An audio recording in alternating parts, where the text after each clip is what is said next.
Hi friends, ఎలా ఉన్నారండి అందరూ?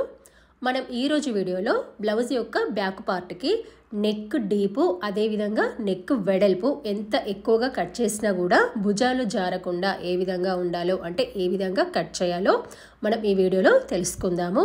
ఇక్కడ నేను మొదటగా లైనింగ్ భాగాన్ని తీసుకున్నాను. ఇది మీటర్ క్లాత్.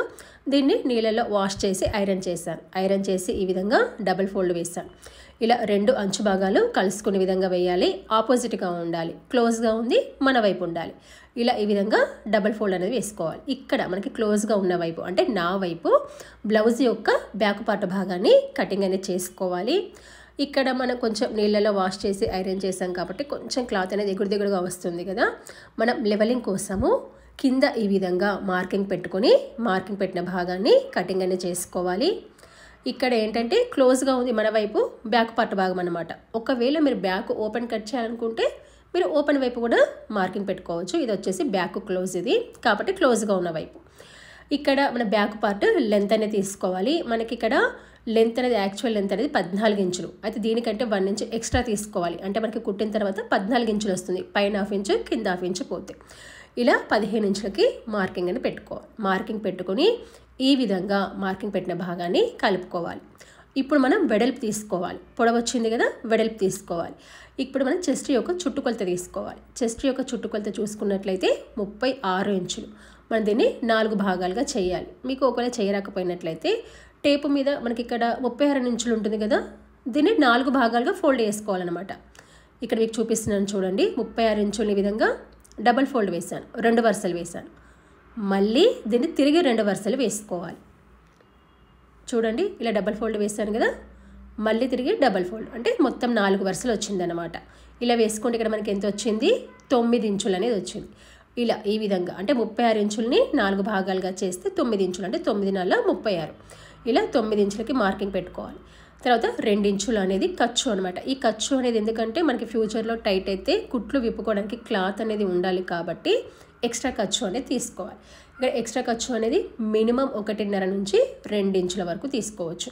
ఇక నేనైతే 2 ఇంచులు తీసుకున్నాను. ఇలా విధంగా మార్కింగ్ పెట్టుకొని మార్కింగ్ పెట్టిన భాగాన్ని కలుపుకోవాలి. చూడండి, ఈ విధంగా ఇక్కడ మనకి పొడవు వచ్చింది, తర్వాత వెడల్పు కూడా వచ్చింది. ఇప్పుడు మనం మెజర్మెంట్స్ తీసుకుందాం. ఇక్కడ నెక్ మరియు షోల్డర్ భాగానికి కలిపి 5.5 ఇంచులకి మార్కింగ్ పెట్టుకోవాలి. ఇందులో షోల్డర్ భాగం 3 ఇంచులు, అంటే ఇక్కడ మనకి నెక్ వెడల్పు ఎంత, 2.5 ఇంచులు అనమాట. ఈ విధంగా ఇలా మార్కింగ్ పెట్టుకున్న తర్వాత చంక భాగం తీసుకోవాలి. చంక భాగం వచ్చేసి 6 ఇంచులు. ఇలా మార్కింగ్ పెట్టుకొని రెండో వైపు సరి చూసుకోండి. ఇలా సరి చూసుకుంటే 5.5 రావాలన్నమాట. క్రాస్ అనేది రావద్దు, అంటే 5 కానీ 6 కానీ రావద్దు, 5.5 రావాలి. ఇలా కొంచెం అటు ఇటు అనిపిస్తే సరి చేసుకోండి. సరి చేసుకున్న తర్వాత ఇక్కడ చెస్ట్ యొక్క చుట్టుకొలత 36 ఇంచులు చెప్పిన కదా, 4 భాగాలుగా చేస్తే 9, 2 ఇంచులు ఎక్స్ట్రా మనం ఆల్రెడీ తీసుకున్నాం. ఇలా మార్కింగ్ పెట్టుకుని దీని విధంగా కలుపుకోవాలి. తర్వాత ఈ చంక భాగం దగ్గర కర్వ్ భాగానికి 1.5 ఇంచుకి ఈ విధంగా మార్కింగ్ పెట్టుకోవాలి. ఇక్కడ ఇలా 3 ఇంచుల వరకు స్ట్రైట్గా వచ్చి కర్వ్ భాగం తీసుకోవాలి. మీ దగ్గర కర్వ్ స్కేల్ ఉంటే కనుక కర్వ్ స్కేల్తో తీసుకోవచ్చు. కర్వ్ అనేది ఒరిజినల్ కొలత వరకు మాత్రమే రావాలన్నమాట, ఎక్స్ట్రా ఖర్చు దగ్గర రావద్దు. చూడండి, ఈ విధంగా. ఇప్పుడు మనం ఏంటంటే ఇక్కడ నడుం భాగం దగ్గర చుట్టుకొలత 32 ఇంచులు, 4 భాగాలుగా చేస్తే 8 ఇంచులు. మరి ఈ 1 ఇంచ్ ఎక్స్ట్రా ఉంది కదా, ఈ 1 ఇంచ్ ఎక్స్ట్రా దేనికంటే మనం డాట్స్ వేసుకోవడానికి, బ్యాక్ సైడ్ డాట్స్ వేసుకుంటే ఆ 1 ఇంచ్ అనేది కలిసి వస్తుంది. కాబట్టి కింద కూడా 9 ఇంచులు తీసుకోవాలి, 2 ఇంచులు ఎక్స్ట్రా. డాట్స్ చూడండి, ఇలా క్లోజ్గా ఉన్న వైపు నుంచి 4 ఇంచులు మార్కింగ్ పెట్టుకుని డాట్ పొడవు 3.5 లేదా 4 ఇంచులు కూడా తీసుకోవచ్చు. ఇలా రెండు వైపులా హాఫ్ ఇంచ్, అంటే ఇక్కడ ఏంటి మనకి ఈ డాట్స్ వేసుకుంటే ఆ 1 ఇంచ్ అనేది కలిసి వస్తుందన్నమాట. ఇప్పుడు మనము నెక్ వెడల్పు అనేది తీసుకోవాలి. ఇక్కడ నేను నెక్ వెడల్పు అనేది 2.5 ఇంచులు తీసుకున్నాను కదా. మరీ సన్నగా ఉన్న వాళ్ళైతే 2 ఇంచులు తీసుకోవాలి. మరీ పర్సనాలిటీ ఎక్కువగా ఉన్న వాళ్ళైతే 3 ఇంచులు తీసుకోవాలి. నార్మల్గా అయితే ఎవరికైనా కూడా 2.5 ఇంచులు అనేది సరిపోతుంది. ఒకవేళ మీరు పైన 3 కింద 3 కనుక పెట్టినట్లయితే భుజాలు జారే అవకాశం ఉంటుంది. కాబట్టి అలా కాకుండా ఇక నెక్ వెడల్పు 2.5 తీసుకున్నాను. నెక్ డీప్ అనేది ఎంత తీసుకుంటున్నానంటే కింద కప్పు భాగం అనేది ఇక్కడ నేను 2.5 ఇంచులు తీసుకుంటున్నాను. అంటే ఇక్కడ మనకి కుట్టిన తర్వాత 2 ఇంచులు వస్తుంది, అంటే పైన పావించు కింద పావించు పోతే 2 ఇంచులు వస్తుంది.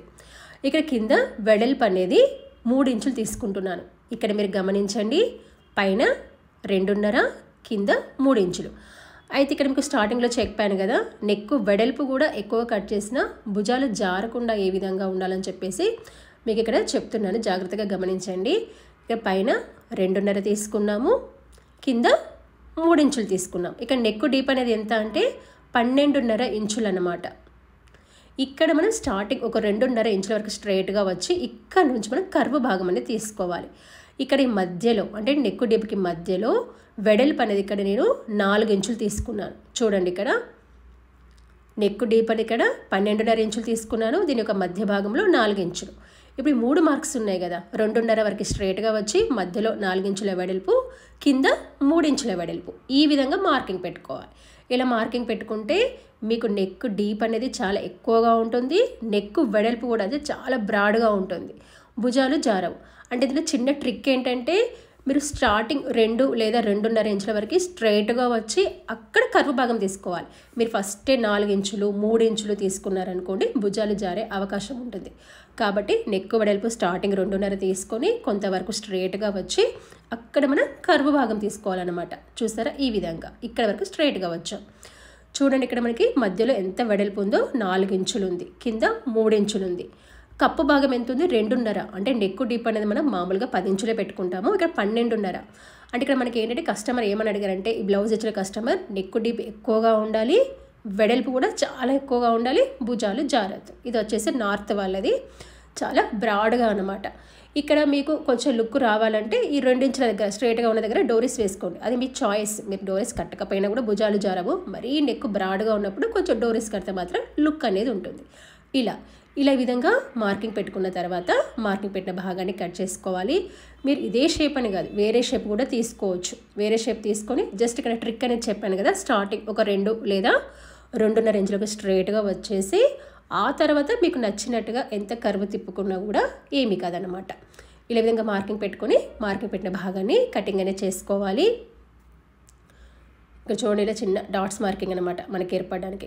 సేమ్ ఇదే విధంగా మనకి ఏంటంటే ఇక్కడ డాట్స్ ఉన్నాయి కదా, మరీ ఇక్కడ మీకు నెక్ పక్కన అనిపించినట్లయితే కొంచెం పక్క కూడా వేసుకోవచ్చు, ప్రాబ్లం ఏమీ లేదు. అంటే డాట్స్ మరీ కరెక్ట్ నెక్ డీప్ పక్కకు వస్తే ముడతలు వస్తుంది అని అనుమానం ఉంటే కొంచెం పక్కకి వేసుకోండి డాట్స్ అనేవి. ఇలా కట్ చేసుకున్న తర్వాత సేమ్ ఇదే విధంగా మనము మెయిన్ క్లాత్ భాగాన్ని కూడా కట్ చేసుకోవాలి. కట్ చేసుకొని ఇక్కడ లైనింగ్ భాగాన్ని మెయిన్ భాగాన్ని కలిపి కుట్టాను, బ్యాక్ పార్ట్ మొత్తాన్ని కుట్టాను, ఫ్రంట్ పార్ట్ మొత్తాన్ని కుట్టాను, ఈ రెండింటిని కలిపి జాయింట్ చేస్తాను. ఇప్పుడు మనం దీనికి నెక్ భాగాన్ని ఏ విధంగా వేయాలో చూద్దాము. చూడండి, ఇలా మనం మొత్తం కుట్టేసుకున్నాం, జస్ట్ ఇక్కడ మనకి నెక్ భాగమే మిగిలిందనమాట. ఇక్కడ మనం ఏం చేయాలంటే క్రాస్ ముక్కల్ని కట్ చేసి ఒకదానికొకటి ఇలా జాయింట్ అనేది చేసుకోవాలి. ఇలా జాయింట్ చేసుకున్న తర్వాత ఇక్కడ ఒకవైపు నుంచి ఇక్కడ నేను ఏంటంటే రైట్ సైడ్ కాజా పట్టి వేశాను, లెఫ్ట్ సైడ్ ఉక్స్ పట్టి వేశాను. అంటే కస్టమర్ కోరిక బట్టి అదే విధంగా వేశాను.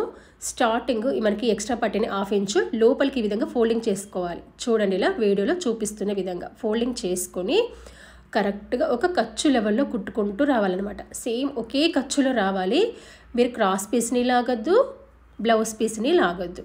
మీరు క్రాస్ పీస్ని లాగితే షేప్ అనేది రౌండ్ షేప్ రాదు, వీ షేప్ అనేది వస్తుంది. ఇక్కడ చూడండి, ఇలా కుట్టుకుంటూ బ్లౌజ్ పీస్ని ఇలా అరచేత్తో తిప్పుకోవాలి. మీకు ఇక్కడ చూపిస్తున్నాను చూడండి, ఈ విధంగా జస్ట్ ఇలా క్రాస్ పీస్ని కొంచెం లూజ్గా ఈ విధంగా పట్టుకోవాలి. లూజ్గా పట్టుకుంటూ ఇలా బ్లౌజ్ పీస్ని ఈ విధంగా అరచేత్తో తిప్పుతూ ఉండాలన్నమాట. చూడండి, ఈ విధంగా ఇక్కడ మీరు జాగ్రత్తగా గమనించండి. కర్వ్ తిరిగినప్పుడు నెక్ షేప్ అనేది కర్వ్ తిరిగినప్పుడు కొంచెం బ్లౌజ్ పీస్ని తిప్పాలన్నమాట.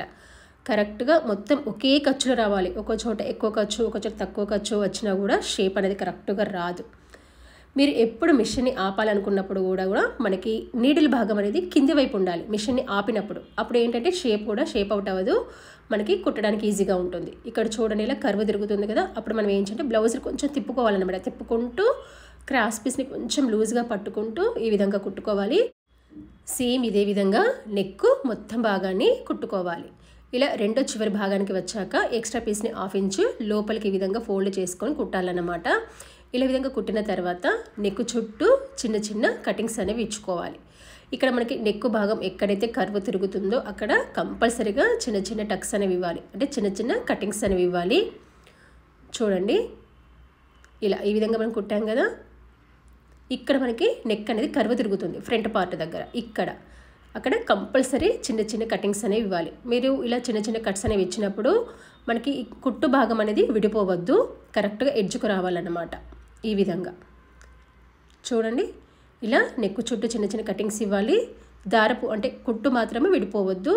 ఇలా మనకి ఎక్కడైతే కర్వ్ తిరుగుతుందో అంటే బ్యాక్ రౌండ్ దగ్గర, ఫ్రంట్ రౌండ్ దగ్గర, మనకి షోల్డర్ దగ్గర మళ్ళీ స్ట్రైట్గానే ఉంటుంది, అక్కడ పెద్దగా అవసరం లేదు.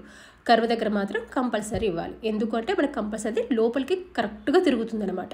ఇలా చిన్న చిన్న కటింగ్స్ ఇచ్చుకున్న తర్వాత ఇలా ఈ క్రాస్ పీస్ని ఈ విధంగా బయట వైపు అనుకొని కొంచెం ఇలా గోటుతో గీరినట్టు చేయాలి. ఎక్స్ట్రా పీస్ని, ఈ క్రాస్ పీస్ని చేసి దీని యొక్క చివరి భాగాన కుట్టు అనేది వేసుకోవాలి. మనం నడుం పట్టి వేసేటప్పుడు కొంచెం ఆ నడుం పట్టి భాగాన్ని పక్క వైపు అనుకొని ఇలా గోటుతో గీరుతాం కదా, సేమ్ అదే విధంగా అన్నమాట. ఇలా గీరేసి దీని యొక్క చివరి భాగాన కుట్టు అనేది వేయాలి. మీకు కనుక ఈ వీడియోలో ఏమైనా సందేహాలు ఉంటే నాకు కామెంట్స్ రూపంలో తెలియజేయండి. నేను వాటికి ఖచ్చితంగా రిప్లై అనేది ఇస్తాను. ఇలా మనం కుట్టు వేసాం కదా, ఇప్పుడు ఎక్స్ట్రా పీస్ని ఇలా లోపల వైపు అనుకోవాలన్నమాట. చూడండి ఈ విధంగా ఇలా లోపల వైపు అనుకొని దీని యొక్క పై భాగాన కుట్టు అనేది వేసుకోవాలి. చూడండి, మీరు కావాలంటే కొంచెం ఎడ్జ్కి వేసుకోవచ్చు, లేదా కొంచెం ఒక పాదం లెవెల్లో కూడా గ్యాప్ చూసుకొని కూడా వేసుకోవచ్చు. మీరు ఏ విధంగా వేసినా మొత్తం ఒకే రకంగా రావాలి. ఎడ్జ్కి వేసినా ఒకే రకంగా రావాలి, పాదం లెవెల్లో గ్యాప్ ఇచ్చినా కూడా ఒకే లెవెల్లో రావాలన్నమాట. ఇలా నెక్ మొత్తం భాగం ఇలా చివరి భాగాన కుట్టు వేసుకోవాలి. ఇలా చివరి భాగాన కుట్టు వేసుకున్న తర్వాత ఇప్పుడు మనకి రెండో చివరి భాగం ఉంటుంది కదా, చూడండి ఇలా కుట్టేసాం కదా. ఇలా కుట్టిన తర్వాత ఇది సీదా భాగం, ఒక పాదం లెవెల్లో కుట్టు అనేది వేసాం. ఇప్పుడు ఉల్టా భాగం, ఈ రెండో చివరి భాగాన ఈ విధంగా ఫోల్డ్ చేసుకుని కుట్టు వేసుకోవాలి. మీకు హెమ్మింగ్ కావాలనుకున్నట్లయితే సేమ్ ఇదే విధంగా ఫోల్డింగ్ చేసుకుంటూ నెక్ చుట్టూ చేతి పని అంటే హెమ్మింగ్ పంపకం చేసుకుంటూ వెళ్ళాలన్నమాట.